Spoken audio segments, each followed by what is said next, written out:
I would say is that there is a spiritual context that you're providing for how the simulation might be interfacing with something we could call reality, where it's all extremely meaningful. I said in my interview with Alex Zek that even though it's a simulation or a series of simulations, you would never find a fighter pilot who would say that simulations are meaningless.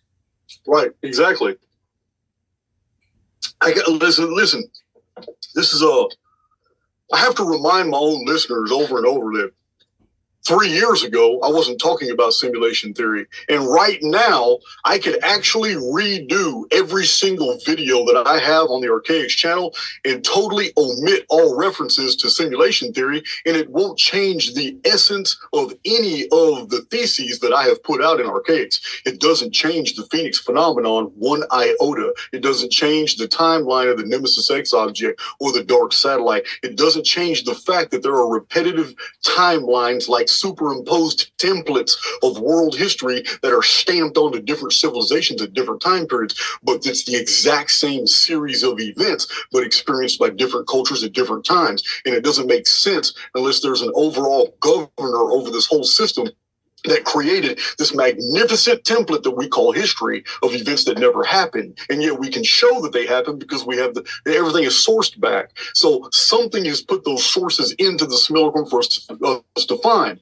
But the truth is, I can remove every single bit of simulation theory from the Archaics data, and it doesn't change it at all. You're still stuck with this 138-year protocol. But simulation theory was the only concept that bridged all the anomalies that make that 138-year periodicity true, because it can't be true with all the different models that we've been presented, like the physics model, the quantum model, the Newtonian model, the uniformitarian model. These are all quite different models of history and the mechanics of the world. But when we take those different models and we look at this 138-year periodicity of an object that appears in the sky and performs all these different phenomena and acts with discretion, it can't be true. No, it doesn't fulfill all four models. It doesn't fulfill one of the models. It's totally anomalous. It can't have happened that way. And yet we can easily, anybody can go through my sources and see that we have the documentation. That's exactly what's happening.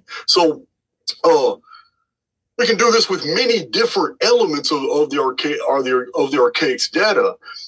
Simulation theory is a conclusion. It was basically me throwing my hands up because I can't believe the religious model that I was basically forced down my throat my entire life. I can't believe that model anymore because it doesn't work. I can't believe the scientific model. I can't believe the archaeological model. I can't believe the historians. But I can take all this data and put together this massive thesis and support it with so much data from multiple different vantage points, and it's real.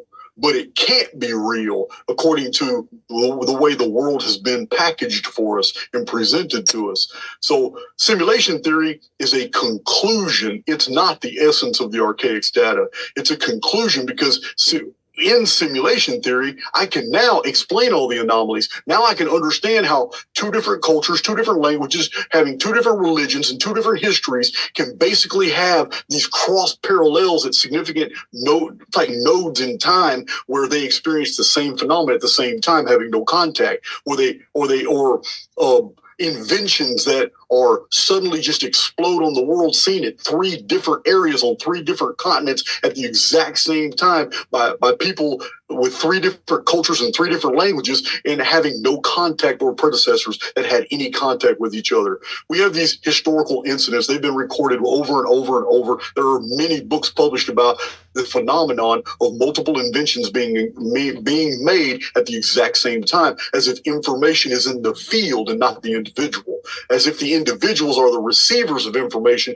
that's out there in this huge neutral field. So putting all these things into perspective, Soul, it's if I would have been on simulation theory a decade ago when I read your book, Conscious Healing, and I cited it in my own book, when I have a whole chapter in here citing King Tutankhamun and King Solomon and the Vedic text, and the whole chapter just goes through, and I cite all these different ancient sources that were talking about the architecture of time, space, and the repetitions that can be measurable once you know what you're looking for, and that the past is a predicate for the future, and that this patterning that was known to the ancients was forward and backward and equidistant, but they didn't have the frame of reference or vernacular back then to know it was a palindrome that they were talking about.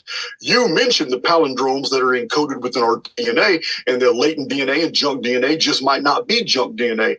And when I read your book, it stuck in my mind. But as is my book is the basically it's putting to this book here is putting together probably hundreds of other texts. My bibliography is hundreds of books that I cited and read to put this together. Yours was one of them. So, and your own research was also a byproduct of many things that you have come into contact with. So I'm saying all that to say that simulation theory can be removed from the equation, and yet you have tapped into a significant phenomenon that I also have studied, which is this almost psychosomatic healing of the body by some different exercises of the mind, this belief in empowering an informed field, which has a exchange of information with the neutral field around us, which allows us to change our DNA, which allows us not to actively change DNA, but to want something that all of a sudden causes the change in the DNA for the healing.